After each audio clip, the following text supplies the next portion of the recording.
If you're just starting your publishing business, creating something simple is a superb way to learn about Amazon's print-on-demand platform and develop essential skills you'll need to succeed.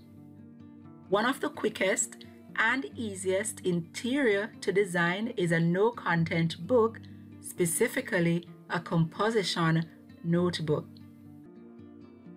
Hi, I'm Samantha, and I've been earning money online since 2013. This channel was created to help you succeed and design your online empire of choice. In today's video, I share with you step by step how you can create a wide-ruled composition notebook to sell on Amazon KDP using Affinity Publisher. Let's get into it. Varying the size of your composition notebook is an option, but it's always best to observe the market to determine what sells. Most traditional composition notebooks used by kids have a trim size of 7.50 inches in width and 9.75 inches in height. They are also wide-ruled, and there may be between 100 to 110 pages. This video follows the same standard. Now what we're going to do is we're going to head over to Amazon's print calculator to determine the new size of our book so that we can publish according to their requirements. Now on my screen is a calculator I'll be using to determine the new size of our book. The ink and paper choice is already set to black ink and white paper. The trim size is going to be changed to reflect the book we're trying to create. Now, this is something you should note. Amazon does not print books in 7.50 by 9.75.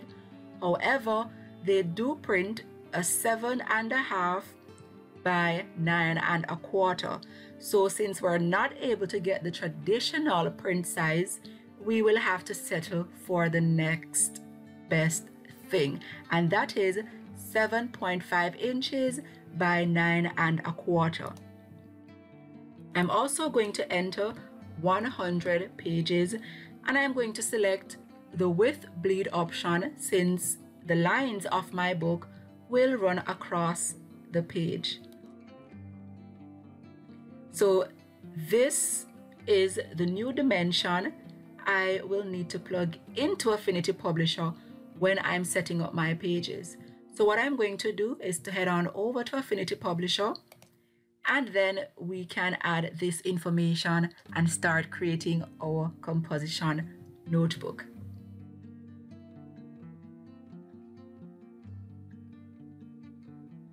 So this is what Affinity Publisher looks like when it's loaded. So I'm going to create a new document,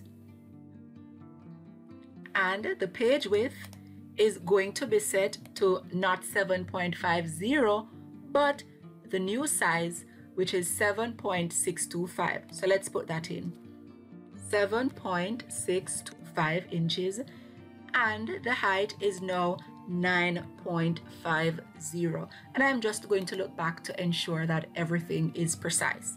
So it's now 9.50. So I'm going to scroll down, and I'm going to ensure that my settings are accurate. So the margin here, the left margin, is going to be set to 1 inch, since traditional composition notebooks do have a margin which is about 1 inch, and the right margin is going to be set to 0 since the lines will run across the page anyways, and the top is also going to be set to 1 inch and the bottom 0.25. So the bleed, which will be located on the left, is to be set to 0.125. So I'm going to plug this in right here. and I'm going to hit create. So as you can see, my margin is where it should be. So the next step is to start adding lines to the page. But before this can be done, we have to ensure that the spacing is wide ruled, since we are creating a wide ruled composition notebook. Now, to activate this feature, I am going to go to View, and I'm going to ensure that the baseline grid is showing. Now, the baseline grid is going to ensure that we have precision or accuracy.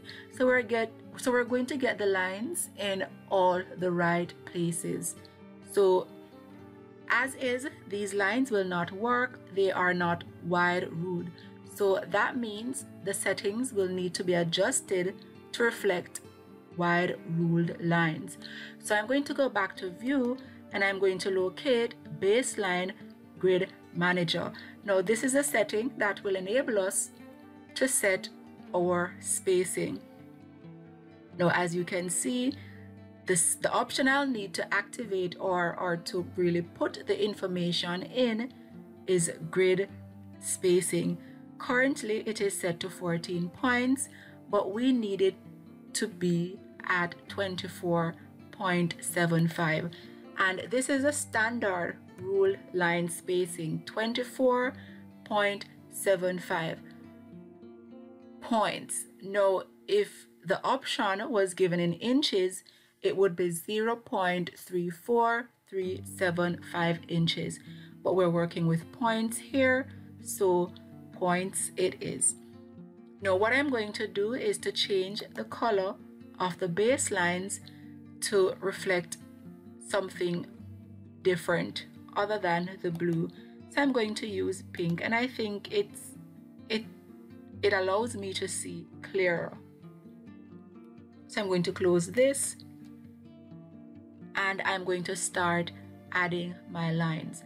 Now I'm not going to put a line above this margin. There will be no lines above the top margin, and this is in keeping with a traditional composition notebook. So what I'm going to do is to locate the pen tool on the left and start drawing my lines. I'm also going to go back to View, and I'm going to show my bleed. So what I'm going to do is to start drawing across the page. So this is my first line, and I'm going to ensure that it aligns properly. Now I'm also going to change the stroke of this line to 1.5. Now this can be changed later on if we do not like its width. I'm also going to change the color. It is now set to black, but I prefer something that is gray, so I'm going to change it to 60% black. I'm also going to duplicate this line so that I can start adding my other lines. So I'm going to duplicate this one so it looks exactly as it should across the page. So to do this, I'm going to hold Ctrl J, and this is a super copying function available in Affinity Publisher. Maybe it's available in other tools, I am not sure. So since I've pressed Ctrl J, you will realize on the right that an additional line has been added. So I'm going to go ahead and I'm going to drag it down. And I'm also going to keep pressing Ctrl J. And what this is going to do is to duplicate the lines in all the places where the grid lines are. And I'm going to keep doing this until the page is populated with lines. So I'm going to go ahead and I'm going to remove my bleed.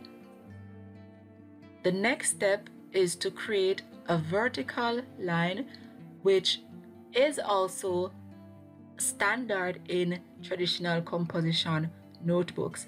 I'm going to go back to the pen tool, and I'm going to press, and holding shift, I'm going to draw the line. I'm going to drag it down on the screen. Let's go again. I'm going to draw, and you can hold shift to ensure that it's a straight line. So my vertical line has been created.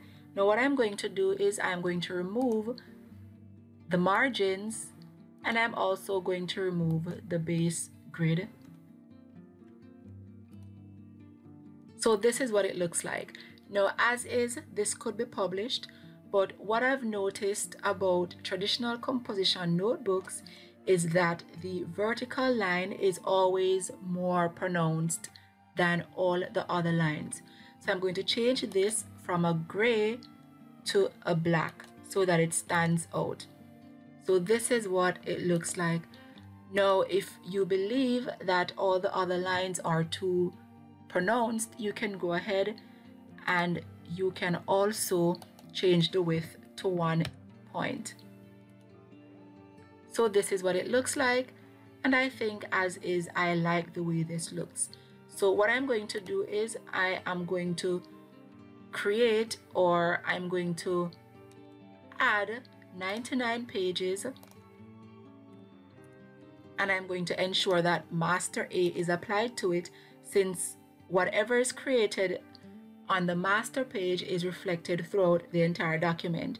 Now, this is something I did not mention before, but when you're publishing using Affinity Publisher or any other publishing software that allows it, it's important to start working on the master page. And this is because you can use the master page to control what happens on the entire document. So I'm going to select OK, and this is going to copy or create 99 other pages. So in total, I have 100 pages. So what I'm going to do now is I am going to export this to see what it looks like. So the DPI should always be 300 and above. Nothing below 300 is acceptable to Amazon or is print worthy. So I'm going to include bleed because our book does come with a bleed, and I'm going to export. I'm going to do this off screen since in some cases it might take a while to convert to PDF. And here it is. This is what my composition notebook looks like. Now, if you personally believe that the vertical line is too heavy, if the width is too heavy, or you need to change the color to a gray, you can go ahead and do so, but I'm going to leave this as is. That's it for the video, guys. Thank you so much for watching. I really do hope the information in the video has been helpful for you, and remember, please subscribe if you want to be alerted when I publish more videos on my channel. Thank you so much once again, and take care.